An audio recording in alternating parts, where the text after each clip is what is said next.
일본이 원전 오염수를 방류한 지 2주가 지난 가운데 홍성 남당항 대하축제가 이번 주말부터 열립니다. 상인들은 일본산 수산물을 판매하지 않는 등 소비 심리 위축을 막기 위해 안간힘을 쏟고 있습니다. 서산시가 해양수산부에 가로림만 국가해양생태공원 조성 사업에 신속한 추진을 촉구했습니다. 대통령과 도지사의 공약사항인 이번 사업의 예비 타당성 조사 결과는 올해 말에 나올 전망입니다. 내포신도시 국가산업단지에 들어설 기업 유치 작업이 본격화하고 있습니다. 홍성군은 미래자동차와 인공지능 등 신산업 관련 기업 3천여 곳에 입주와 투자를 권유하고 나섰습니다. 기상청이 올해 여름 날씨를 분석한 결과 유난히 많은 비가 내렸고 더위도 기승을 부린 것으로 나타났습니다. 한낮 무더위는 초가을까지 계속될 것으로 전망됩니다.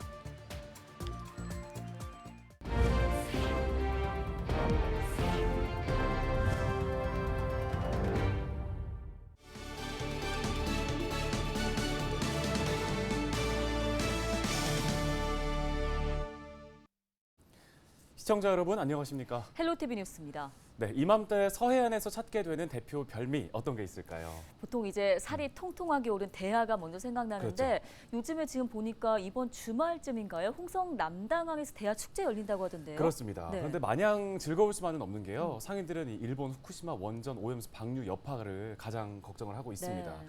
축제를 앞두고 있는 남당항에 다녀왔습니다. 한보모 기자입니다. 100여 개 횟집이 모인 홍성 남당항.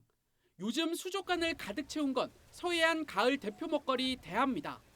올해도 어김없이 살이 통통 오른 가운데 9일 대하축제 개막을 앞두고 있습니다. 상인들은 후쿠시마 원전 오염수 방류 이후 손님이 줄었다고 토로하며 축제 기간만큼은 소비 심리가 되살아나길 바라고 있습니다. 아우 많이 줄었죠. 우리 힘들었어요 사실. 그나마 이제 행사한다고 좀 홍보가 나가서 그런 건지 손님들 조금 좀 찾아오시긴 하는데 예전 같지는 않아요. 지자체와 상인들은 소비자 불안 해소에 안간힘을 쏟고 있습니다. 대하는 방사능과 항생제 검사를 거친 것만 판매하고 일본산 수산물은 아예 취급하지 않기로 했습니다. 기존에 가리비와 농어 등은 일본산을 썼지만 이번엔 국산 등으로 대체했습니다. 남당항 곳곳에는 일본산 수산물을 판매하지 않는다는 안내문이 이렇게 붙어 있습니다. 대하 가격도 소비자 부담을 덜기 위해 지난해와 같게 결정했습니다. 축제 기간 대하 1kg을 포장하면 35,000원, 식당에선 5만 원에 맛볼 수 있습니다. 경제도 어렵고 또 원전수도 나왔다고 하고 그래서 여러 가지로 복합적인 것을 볼 때 그냥 우리가 예년과 같이 같은 가격으로 소매 판매를 해서 오는 분들에게 더 좋은 먹거리를 즐길 거리는 늘었습니다. 서해 바다를 느긋하게 감상할 수 있는 해양 분수공원과 아이들이 마음껏 뛰고 뒹굴 수 있는 놀이시설이 새롭게 마련됐습니다. 이번 가을 남당항에서 그 어느 때보다도 살이 통통하게 찐 대하 신선함을 맛보실 수 있으니 많이 찾아오셔서 홍성의 맛과 멋을 즐기시면서 행복한 시간 보내시기 바랍니다. 기대 반 걱정 반 속에 열리는 남당항 대하축제는 이번 주말부터 다음 달 15일까지 이어집니다. 헬로티비 뉴스 한보호입니다. 서산시가 가로림만 국가해양생태공원 조성 사업의 빠른 추진을 촉구하는 건의문을 해양수산부에 전달했습니다. 건의문을 전달받은 해양수산부는 가로림만이 1호 국가해양생태공원으로 조성될 수 있도록 적극적으로 추진해 나가겠다고 밝힌 것으로 전해졌습니다. 이번 사업은 대통령과 충남지사의 공약 사항으로 올해 말 예비 타당성 조사의 최종 결과가 발표될 예정인데요. 서산시는 해양수산부를 시작으로 대통령실과 국회 등 관련 기관에 공동 건의문을 전달할 계획입니다. 홍성군이 내포신도시 미래신산업 국가산업단지에 입주할 기업 찾기에 나섰습니다. 홍성군은 8일 미래자동차와 인공지능 등 3천여 개 업체에 국가산단 입주와 투자를 권유하는 서한문을 보냈다고 밝혔습니다. 서한문에는 홍성군의 지리적 장점과 탄소 중립 육성 등에 대한 계획이 담겼습니다. 홍성군은 2030년까지 약 4,900억 원을 투입해 홍부급 대동리 235만여 제곱미터 부지에 국가산단을 조성할 계획입니다. 기상청이 올해 여름철 기후 분석 결과를 발표했습니다. 올해는 유난히 비가 많이 내리고 더위도 기승을 부린 것으로 나타났습니다. 네, 어느덧 초가을에 들어섰지만 한낮 무더위는 한동안 더 이어질 것으로 보입니다. 김진재 기자입니다. 장마와 태풍의 영향으로 유독 많은 비가 내린 올해 여름. 올여름 전국의 평균 강수량은 1018.5mm로 평년보다 290mm가량 더 많았습니다. 특히 장마철에만 660.2mm가 쏟아져 관측 이래 세 번째로 많은 비를 기록했습니다. 장맛비는 남부지방에 집중됐는데 남부지방 평균 강수량은 712.3mm로 역대 최고치였습니다. 태풍은 평년보다 적게 발생했지만 제6호 태풍 카눈이 한반도에 직접적인 영향을 줬습니다. 통상 여름철에 발생하는 태풍은 11개로 이 중 2.5개가 한반도에 영향을 주는데 올해는 10개가 발생해 그중 카눈 하나만 한반도에 영향을 줬습니다. 특히 태풍 카눈이 이례적으로 한반도를 수직으로 관통하면서 전국에는 강풍과 침수로 인한 피해가 잇따랐습니다. 올여름 전국 평균 기온은 평년보다 1도씨 높은 24.7도씨로 기상 관측망을 전국적으로 확충한 지난 1973년 이래 두 번째로 높았습니다. 6월 말부터 7월 초까지는 북태평양 고기압에서 부는 고온 다습한 바람이 8월 초에는 태풍에서 상승한 기류가 우리나라 부근으로 하강하며 기온을 높인 것으로 나타났습니다. 기상청은 초가을에도 한동안 30도 안팎의 무더위가 이어질 것으로 전망했습니다. 건조한 공기의 영향을 받으면서 이 최저 기온이 점차 낮아지는 구조를 보이면서 주말까지는 낮과 밤의 기온차가 커지는, 일교차가 커지는 날씨가 이어질 것으로 예상을 하고 있습니다. 하지만 낮 동안에는 맑은 날씨로 인해서 햇볕에 의한 기온 상승이 더해지며 30도 내외의 기온을 유지할 것으로 예상을 하고 있습니다.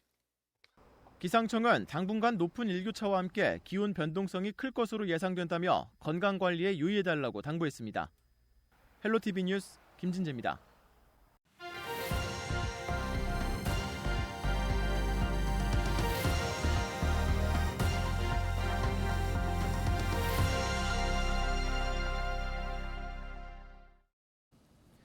지역 소멸을 막아라 케이블 TV 공동 기획보도 순서입니다. 정부가 지역 간의 문화 격차를 줄이기 위해서 매년 문화도시를 선정하고 있는데요. 지난해 문화도시로 지정된 경북 칠곡구는 국비 등을 지원받아 문화산업에 투자할 수 있게 됐습니다. 네, 다양한 볼거리와 즐길거리를 만들어 생활 인구를 늘리겠다는 계획입니다. HCN 전복은 기자가 소식 전해왔습니다. 시작. 나 어릴 적 친구들은 학교에 다녔지. 나 함께 쭈그리고 앉아 울고 있었지. 설거지해, 애보기해. 두건과 목걸이, 선글라스까지 평균 연령 80살이 넘는 할머니들이 래퍼로 변신했습니다. 한글 수업을 받다가 우연히 들은 신나는 비트와 직설적인 가사에 푹 빠진 겁니다. 나 젊은 사람한테 자꾸 배워가는데 화가이 날 이제 늙어도 참 같이 동료를 해주니까 고맙다 하는 그만 빼고 뭐지. 오세 노래하지 공부 가르쳐주지 이하고 저하고 춤추고 놀고 얼마나 행복합니까. 난 더위 안 받는다. 이후에 최고라고 생각하고 삽니다. 앞으로 칠곡군에선 공통 관심사만 있다면 누구나 이렇게 모여 문화를 즐길 수 있습니다. 10분 생활 문화권을 목표로 8개 읍면 곳곳에 공유 공간이 들어서기 때문입니다. 공유지대 플랫폼을 조성하는 특성화 거점 및 권역별 다거점 전략을 수립하고 이를 확대 운영할 계획이며 문화공간 확산과 다양한 입문 프로그램을 통해 지역 문화 여건을 개선해 나가고자 합니다. 지난해 문화도시로 거듭난 칠곡군은 2027년까지 해마다 30억 원을 들여 지역 문화산업에 투자합니다. 마을별 문화자산을 관광자원으로 개발해 문화소외지라는 오명을 벗기로 한 겁니다. 이를 통해 최근 연구가 이뤄지는 생활인구도 함께 늘려나갈 예정입니다. 생활인구는 통근이나 통학, 관광 등으로 해당 지역을 찾는 사람까지 그 지역의 인구로 보는 새로운 개념입니다. 1차적 목표는 여행, 관광객 중심의 체류를 늘려가는 것입니다. 체류형 입문 여행 프로그램 등을 통해 대구 구미를 비롯한 주변 도시에 사는 여행객들이 칠곡의 숨은 여행지를 찾아볼 수 있게 하면서 점차적으로 전국 단위로 확산해 가고자 합니다. 그동안 인근 대구와 구미를 중심으로 생활권이 형성돼 뚜렷한 문화 정체성을 갖지 못했던 칠곡군. 올해부턴 문화도시로 거듭나 즐길거리와 볼거리를 찾아오는 이들을 생활 인구로 만들어갈 계획입니다. HCN 뉴스 전복은입니다.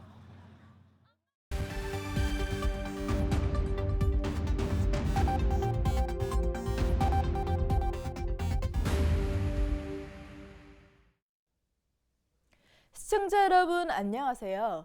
여러분의 교통안전을 책임지고 있는 충청남도 경찰청 박기량 경장입니다.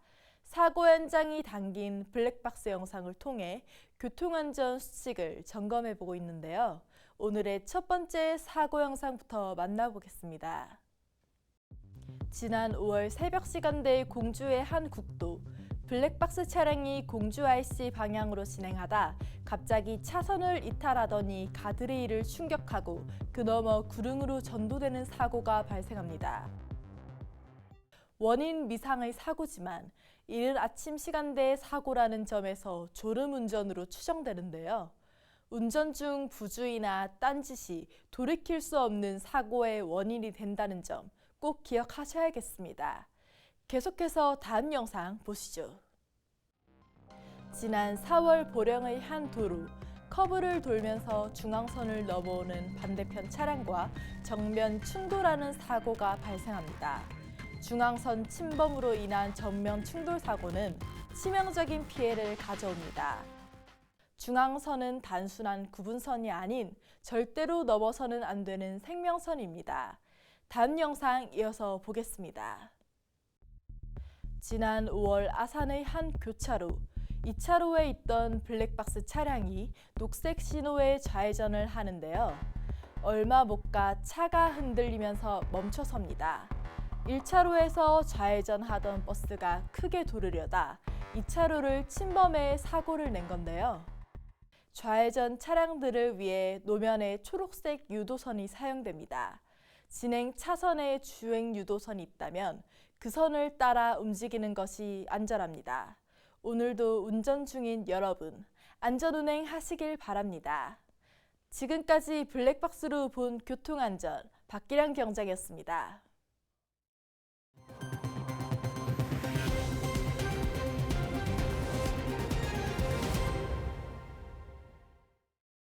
다음 소식입니다. 7일에 개막한 충남 장애인 체육대회가 9일까지 보령에서 열립니다. 이번 대회에는 선수와 임원 등 13,000여 명이 참가하며 육상과 역도 등 16개 정식 종목에서 경기가 치러집니다. 또 e스포츠와 바둑 등 시범 종목과 전시 종목도 함께 선보이는데요. 김태흠 충남지사는 개막식에서 체육교실과 동호회 지원, 스포츠클럽 육성 등을 통해 장애인 체육의 문턱을 낮춰나가겠다고 밝혔습니다. 예산군이 가지 포도로 불리우는 블랙사파이어 포도의 첫 수확이 시작됐다고 밝혔습니다. 예산군은 지난 2021년부터 기후변화에 대응하기 위해 사과 대체 품종으로 블랙사파이어 포도를 도입해 육성해왔습니다. 올해까지 예산 지역에 4.1헥타르의 블랙사파이어 생산단지가 조성됐으며 18곳의 농가에서 재배하고 있습니다. 블랙사파이어의 당도는 평균 18에서 20브릭스에 달하며 씨가 없어서 껍질째 먹을 수 있는 게 특징입니다. 지역 혁신 중심 대학 지원 체계 구축을 위한 충남 라이즈 센터가 충남 연구원 내에 문을 열었습니다. 센터에서는 중앙부처 주도로 이뤄지던 대학 지원 방식을 지역 주도로 전환하는 라이즈 사업의 관리와 평가 등을 맡게 됩니다. 도는 지역 대학과 산업계 등과 협업해 현장 중심의 고등교육 정책 추진을 위한 기반을 마련할 방침입니다. 공사가 중단된 채 장기간 방치된 건물의 정비를 지원하는 조례 제정이 추진됩니다. 충남도의회는 이 같은 내용이 담긴 조례안이 8일 건설소방위원회 심사를 통과했다고 밝혔습니다. 이 조례안에는 도지사가 방치 건물 실태를 조사하고 정비 계획을 세운 뒤 정비 기금을 마련하도록 하는 내용이 담겼습니다. 충남 지역에 장기 방치된 건물은 현재 35곳에 달하는데요.